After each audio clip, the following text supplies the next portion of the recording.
Per me è la parte più difficile, venire a Nuoro a parlare ai nuoresi, ai componenti del coro di Nuoro, insomma non è impresa facile. Io non ho compiuto studi in prima persona su questi temi, ciò che vi racconterò è ciò che mi sembra più rilevante per poter introdurre il programma di questo concerto, e sono informazioni che ho desunto grazie alle chiacchierate fatte con Francesco, con l'amico Manuele Muretti, che mi pare sia in sala, e che ho letto dai libri di Giampaolo Mele, perché Giampaolo Mele, oltre che l'instancabile animatore del coro di Nuoro, è stato anche colui che ha tenuto viva la memoria e che ha fissato su carta la storia, appunto ormai settantennale, di questa formazione. 70 anni fa succede a Nuoro qualcosa che renderà la storia di questa città unica dal punto di vista musicale. Nuoro è il principale centro della Sardegna centrale e riceve stimoli musicali che non c'erano nei paesi più piccoli del resto dell'isola. Tra la fine dell'Ottocento e la prima metà del Novecento si accumulano esperienze musicali appunto che rendono unica questa storia.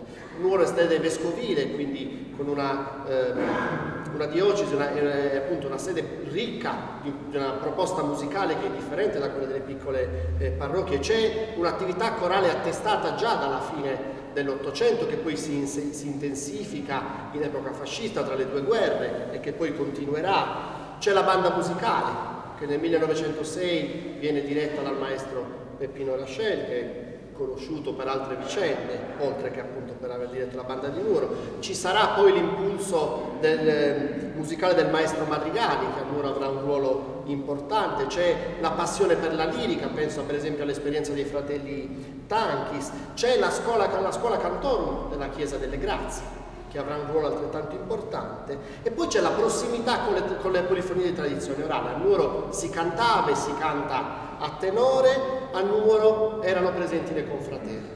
Ecco, tutti questi ingredienti assieme, presi, gestiti, messi nelle mani di un gruppo di giovani di talento e appassionati, porterà alla nascita appunto di quella che poi conosciamo come la coralità di scuola nuorese. A Nuoro le confraternite erano presenti, erano ben attive e facevano musica. Ce lo dice Grazia Deledda, ma in tempi più recenti ce lo ha raccontato anche Giampaolo Mele. Mi piace citare un passaggio di un libro di Giampaolo Mele che scriveva nel 1991: i meno giovani tra i nuoresi ricorderanno anche i cantori delle confraternite. Quindi nel 91 i meno giovani ricordavano le confraternite attive. Soscrofarios, i fratelli Sorus, Oretti, zio Nanneddu Guisu, Veracchi, nonché la calda voce baritonale di Piri Antonello Usanni, vecchio organista della cattedrale e suonatore di chitarra in occasione di liete cerimonie. 4 voci più un discontinuo zippiri, quinta voce, costituivano la polifonia sacra, non sul modello della polifonia classica, ma su quello della polifonia dei subincorto. Questo scriveva Giampaolo Mele. Allora, le relazioni tra le prime esperienze del coro di Nuoro e in generale direi la musica religiosa, la musica devozionale sono tante, sono significative, sono importanti.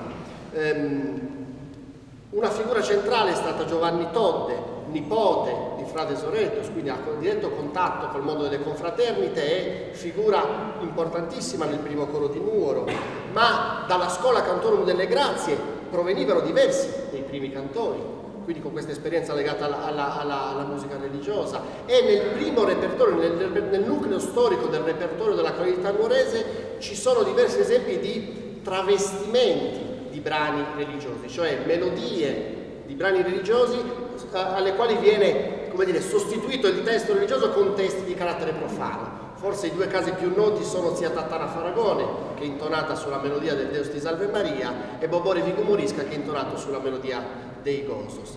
E tra le prime esperienze del coro di Nuoro c'è il riprendere e il riadattare, il riarrangiare per questa forma di coralità anche appunto i repertori tradizionali. Quindi ciò che sentiremo oggi è una parte di questo repertorio. Vi ho già parlato e abbiamo sentito diversi esempi di Gosos. C'è forse un autore che è considerato ancora oggi il più importante poeta in lingua sarda di testi di carattere religioso, che è stato Bonaventura Licheri. Bonaventura Licheri ha vissuto a cavallo tra 6 e 700, era originario di Neoneli, fece studi gesuitici anche se poi non prese i voti, e a Bonaventura Licheri sono attribuiti alcune delle più belle poesie religiose della tradizione sarda, e in particolare un ciclo di testi tutti in forma di gozos, conosciuto come Susettenario Prosaghi da Santa, cioè sono 7 poesie, ognuna dedicata a una diversa giornata della settimana santa. E da quelli gozos provengono alcuni dei testi che sono ancora oggi quelli più cantati in tutta l'isola durante la settimana santa. Da quel ciclo di testi poetici vengono quelli che diventeranno canti come Caglià de Bos Creaturas, come Sette Ispada de Dolores, come Nomija Medas Maria. E a questo corpus di testi ha attinto la tradizione nuorese e quindi ha attinto anche il coro di Nuoro, che ha rielaborato questi brani. Ciò che sentiamo saranno proprio dei gozos di Chida Santa, col testo Sette Ispada de Dolores su Orman trapassato, uno Stabat Mater, quindi come dire, questo è l'unico brano che abbiamo tenuto come costante per tutte e tre le formazioni, quindi sentiremo un altro modo completamente diverso di intonare la sequenza di Jacopone da Todi.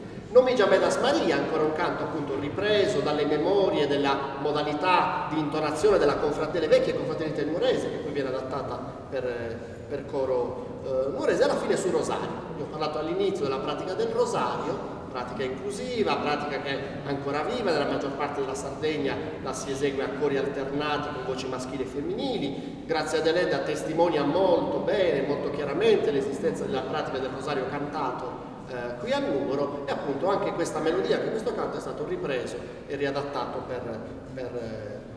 per coro alla nuorese, diciamo. Credo siano lì pronti. Io volevo ringraziare nuovamente Francesco Mele per l'invito, volevo fare i miei auguri al coro per i suoi 70 anni e ringraziare anche voi per l'attenzione. Buonasera.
Oh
pecados nuestros. Deus ti salve María, plena de gracia, su Señor es con tecus, e benedictas es tu entre totus as feminas, e benedictus fructus de esas entrañas tuas, Jesús.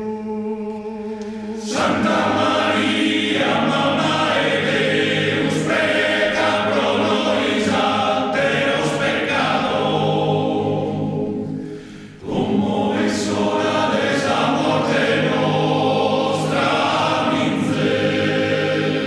Deus ti salve María, plena de gracia, su Señor es con tecus, e benedictas es tu entre totus as feminas, e benedictus fructus de esas entrañas tuas,